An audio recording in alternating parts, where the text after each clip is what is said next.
My name is Gayle. I'm the Chief People Officer at Hansei Solutions, and I've been here since 2017. I was working in direct client care for about 10 years, and I had just started a family, and working 80 hours a week was not conducive to raising a family. And my ex-husband introduced me to one of Erin's friends who said Erin had started this company and was looking for someone to work there. I met up with her, and I really knew nothing about utilization review or revenue cycle management, and she took a chance on me. And so I left a stable career and a stable job because I wanted a new start, and showed up at 2020 Robertson. There was furniture from the alley in the building, and all the files were in milk cartons. And I was like, what in the world have I gotten myself into? And then kind of just took off from there. I loved it. I loved advocating for patients. The thing that drew me to working in treatment is I wanted to help people the way people had helped me. But like I said, it was draining. It was less rewarding than fulfilling most of the time, but working in utilization review, it was fulfilling because I got to fight for the clients, I got to read through their charts, I got to make a difference. And it's such a crazy thing because I went from working with clients for 10 years directly to doing this behind the scenes work. The clients never knew my name, never met me, but I knew everything about them, and I was the reason, if you will, that they were getting treatment because I was fighting for them on the back end. And I kind of felt like a firefighter, like I'm doing all this behind the scenes work that people don't know about it. And it was really special getting to tell these people's stories to clinicians and fight for more days and fight for them to get treatment. And really just, there's such a stigma around mental health in the insurance industry, and it felt good to be making a difference. So Erin took a chance on me. She started me as the UR manager, even though I had never done UR before. We had the URs training me on doing UR as their manager.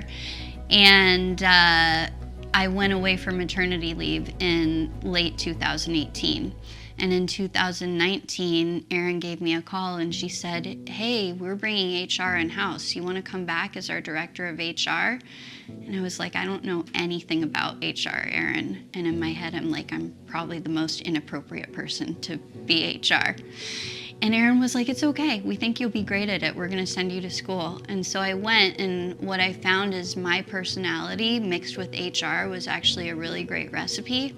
What was really cool is I had worked in all these jobs for years and years and years where I loved the job, but I didn't love the leadership, or I loved the leadership, but I didn't love the job. And I got to build the company culture exactly the way I wanted it.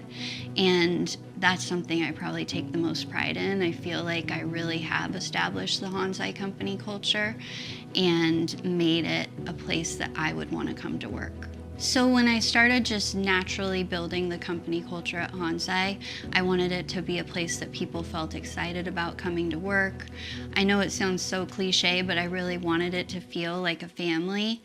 And the way I kind of brought that in is asking employees questions. You know, when I hired employees, it wasn't just filling out their onboarding paperwork. It was asking them their kids' names and asking them their parents' names. And one of the things that's been hardest as we have grown is I don't know all of our employees' kids' and parents' names anymore. When we started those first couple of years, I could tell you everyone's story. And then, you know, the subject matter we're dealing with is heavy, and there would be really heavy days when we'd be calling in a review for a patient or a client that was in a lot of pain, and the insurance company would be like, no, we have to bring some levity because it is a hard job. So we laughed a lot. If we didn't laugh, we would be crying, you know? So in 2019, I had just come back from maternity leave. I was not sleeping at night at all. I was exhausted. I still am not sure what happened. Bad driver, distracted, exhausted, call it what you will, but I pulled into our little back alley at 2020 Robertson and rammed right into the back of Erin's Tesla.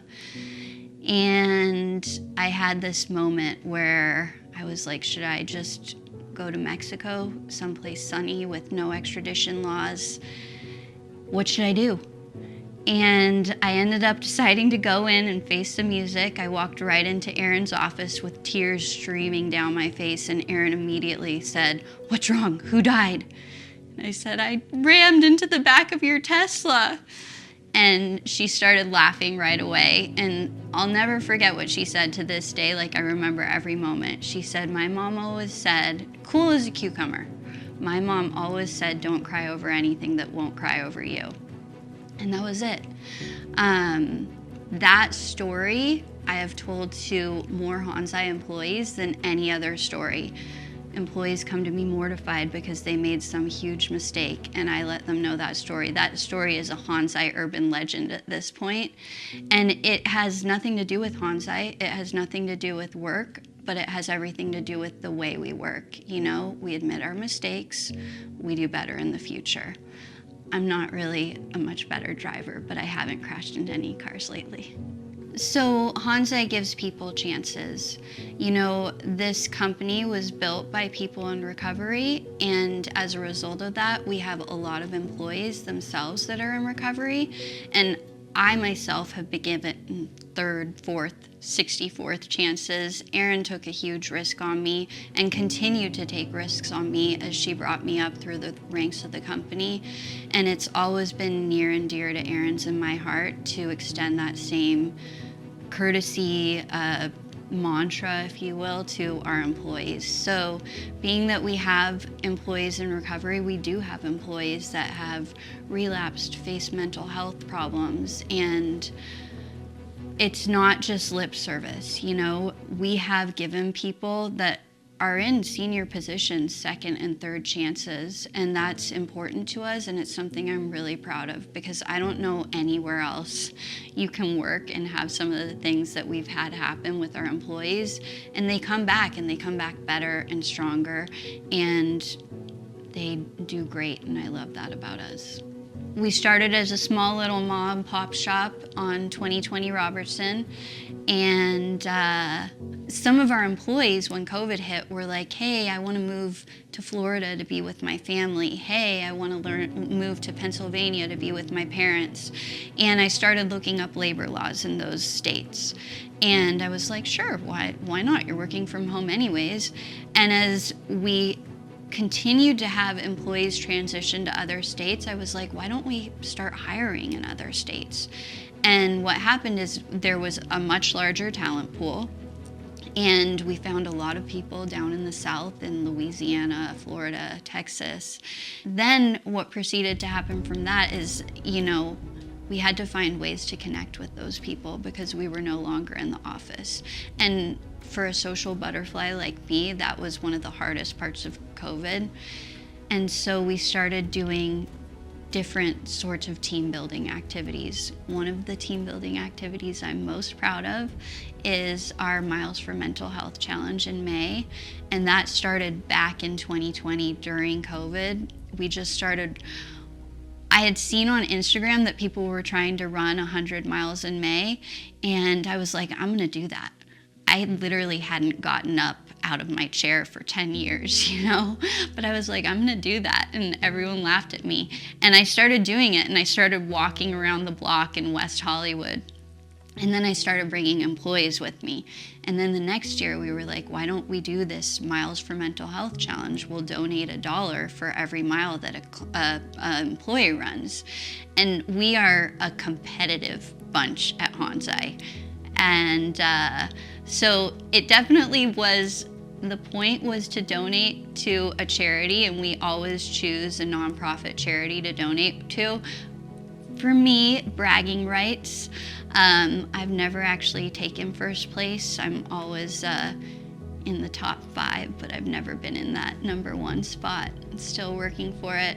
But we started the Mental Health Challenge in May, and then in September, a few years later, we started doing the Substance Abuse Challenge, where we donate $1 for every mile walked to a substance abuse charity.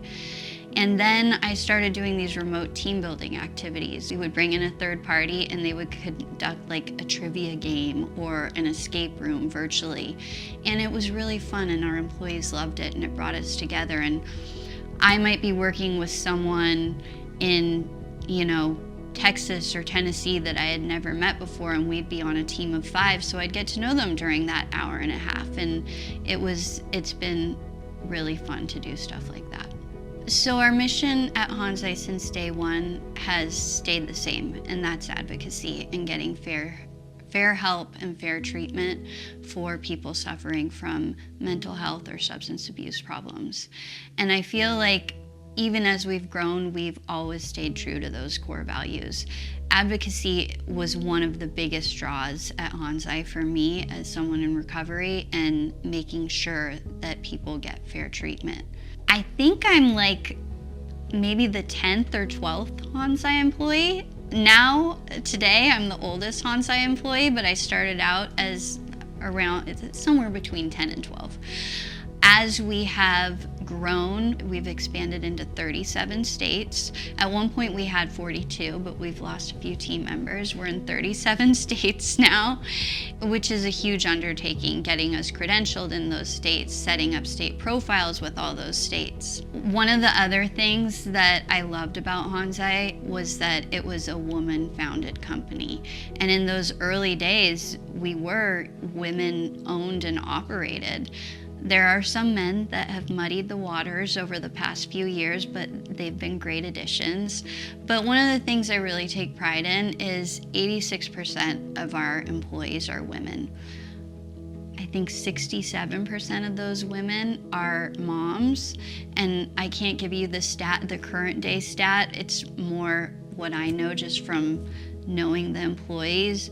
About 75% of those moms are single moms, and I'm a single mom, and that's a really tough job. And one of the things that I have prided myself in is we know that you need some work-life flexibility.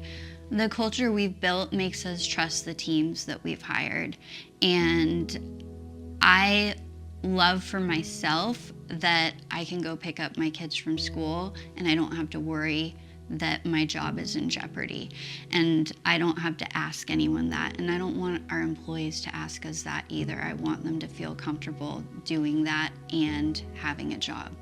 So as Hansei grows, my mission is to keep our same values we had as from day one, and keep the mission that I came in with on day one when Aaron was, hey, you want to do HR? And I was like, I'm your worst candidate, And that is that if our employees are happy, then our clients are going to be happy. So that has always been one of the most important things to me.